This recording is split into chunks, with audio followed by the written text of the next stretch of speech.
আসসালামু আলাইকুম। চ্যানেলের কৃষি সংবাদে আমন্ত্রণ জানাচ্ছি আমি আনিকা জাহিন। এখনকার এই সংবাদ আয়োজন একই সঙ্গে চ্যানেলের ইউটিউব চ্যানেল এবং চ্যানেলের ওটিটি প্ল্যাটফর্ম আইস্ক্রিনে লাইভ স্ট্রিম হচ্ছে। বাজারে নিত্যপণ্যের দাম নিয়ে হাহাকার কমতে শুরু করেছে।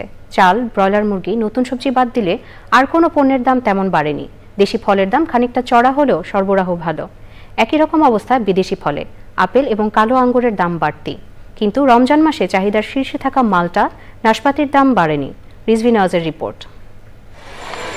রাজধানীর এজিবি কলোনি এবং ফকিরেরপুল বাজার ঘুরে ক্রেতার মধ্যে কিছুটা হলেও স্বস্তি দেখা গেছে। আয়ের সঙ্গে অসঙ্গতি দ্রব্যমূল্য নিয়ে হতাশা আছে, তবে নতুন করে জিনিসপত্রের দাম বৃদ্ধি নিয়ে দুশ্চিন্তা নেই। ঝিঙ্গা 160 টাকা কেজি, দেখেন 160 টাকা দিয়ে আমি কিভাবে নিব বলেন? পকেটের লগে বাজারের লগে তো মিল নাই। অন্য ওই যে আলু টালু কিছুটা কম আছে এখন। সব জিনিস পুরান মাল পানির দাম, নতুন মাল একটু দাম বেশি। কোনো দোকানে কাস্টমার থাকে লেবুই গো, লেবু ছাড়া কোনো কাস্টমার তো দাম বেশি কেন? বাজারে আসা গ্রীষ্মের কিছু সবজির দাম একেবারে অস্বাভাবিক, তবে ভালো বিকল্প আছে ক্রেতার জন্য। তরকারি জিনিস সত্যি অনেক কমছে, যেমন আমি আজকে প্রায় 40 টাকা কেজি কিনছি, ঠিক আছে। অন্যান্য জিনিসের দাম, কাঁচা বাজারটা কমছে, সব কিছুর দামই কমছে, শুধু চাউল ছাড়া চাউলের দাম বাড়ছে। মাছ মাংসের বাজার বরাবরই ওঠানামার মধ্যে থাকে, তার উপর শুক্রবার, কাজেই ক্রেতা বিক্রেতা দুপক্ষেরই জিতে যাওয়ার চিরচেনা যুদ্ধ। সোনালী ওইটা গেছে সপ্তাহে ছিল আপনার 300 টাকা, এখন 20 টাকা কেজিতে বাড়ছে। ব্রয়লার মুরগি যেটা গেছে সপ্তাহে 80-90 টাকা ছিল, এটা এখন 210 টাকা হয়েছে। এই যে বড় দুইটা 1000 আর ছোটগুলো আছে 700 টাকা। 800 টাকা বিক্রি করি, 1000 টাকা দাম চাই। এখন তো গরুর দাম অনেক বাড়তি, 800 টাকা বিক্রি করতে হয়, কিন্তু এই সুযোগ তো পাওয়া যাচ্ছে না। ইফতারে দেশি বিদেশি ফল থাকে অনেকেরই আয়োজনে। পেঁপের চাহিদা বেশি, এটা বেচতেছি 130 টাকা কেজি। ফুজাবেল আগে ছিল 300 টাকা, এখন বর্তমানে 320, 350 টাকাও মাঝে মধ্যে বেচা লাগে। 50 টাকা কেজি পড়ে, এক কেজি 7 কেজির উপর আছে। কত বেচবেন? 7 কেজির উপর হলে আমরা মনে করেন 300, 350 বেচবো। ডিমের ডজন আগের মতো 120 টাকা।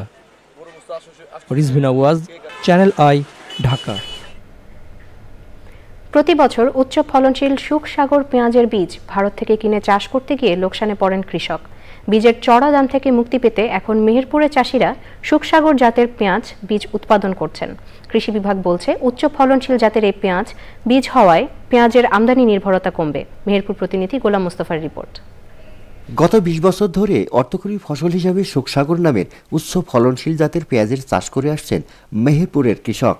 শুরু থেকেই প্রতিবেশী দেশ ভারত থেকে এই পেঁয়াজের বীজ আমদানি করা হলেও এখন নিজেদের উৎপাদিত বীজ দিয়েই মাঠের পর মাঠ পেঁয়াজ চাষ করছেন কৃষক।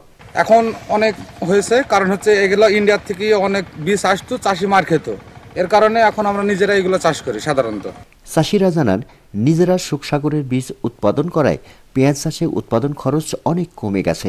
1 বিঘা জমিতে 20 মণ গুটি পেঁয়াজ লাগাইতে হয়, মানে বিঘা প্রতি আপনার কম করে 1 বিঘা জমিতে আপনার 40 থেকে 50 হাজার টাকা খরচ আসবে। পেঁয়াজ বীজ উৎপাদন করায় আমদানি নির্ভরতা কমছে। এছাড়াও চাষিদের প্রয়োজনীয় সহযোগিতা ও পরামর্শ দিচ্ছে কৃষি বিভাগ। আশা করি আমাদের এই যে গ্রীষ্মকালীন পেঁয়াজ এবং এই যে শীতকালীন পেঁয়াজ বীজ উৎপাদনের ক্ষেত্রে আমাদের এখানে চাষিরা সফলতা পাবে এবং আমদানি নির্ভরতা কিছুটা হলে আমরা কমাতে পারবো। এবং পেঁয়াজ বীজ উৎপাদনের চাষিরা তারা পেঁয়াজ বীজ উৎপাদনের পাশাপাশি তারা নিজেরাও লাভবান হবে এবং দেশকে আরো সমৃদ্ধশালী করে বলে আমি মনে করি। উৎপাদন খরচ কমলে ভোক্তারাও সুলভে পেঁয়াজ কিনতে পারবেন বলে আশা করছেন সংশ্লিষ্টরা। মেহেরপুর থেকে গোলাম মোস্তফা, চ্যানেল আই। খাদ্যপুষ্টি নিশ্চিত সহ নগরকে সবুজায়ন করতে রংপুর সিটিতে জলবায়ু পরিবর্তনজনিত অভিযোজন ও নগরবাসীর পুষ্টি উন্নয়নে নগর কৃষি সম্প্রসারণ শীর্ষক প্রকল্পের সূচনা কর্মশালা হয়েছে।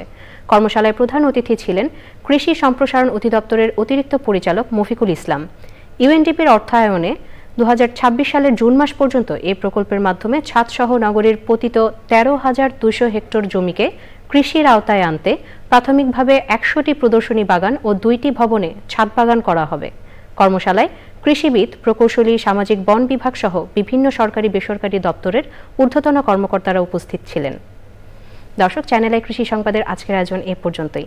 পরবর্তী সংবাদ আয়োজনের আমন্ত্রণ জানিয়ে শেষ করছি। ধন্যবাদ সবাইকে।